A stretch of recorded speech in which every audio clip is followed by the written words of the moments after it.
السلام عليكم ورحمة الله وبركاته. بسم الله والصلاة والسلام على رسول الله.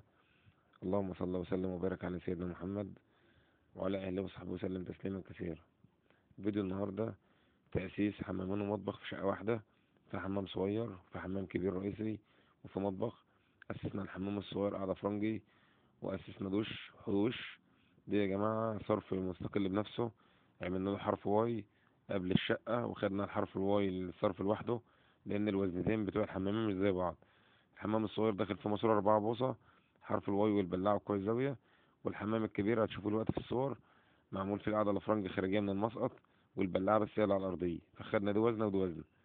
الحمام الكبير معمول في قعدة فرنجي، وفي جزء معمول في كابينة شاور، ومعمول في حوض وش وغسالة ملابس. وعملنا المطبخ برضه، خلاط حوض المطبخ، وعملنا فلتر من الخزان وفلتر من الموتور فوق الحوض، وفلتر خزان وفلتر موتور تحت الحوض. وعملنا صرف ومية لغسالة ملابس.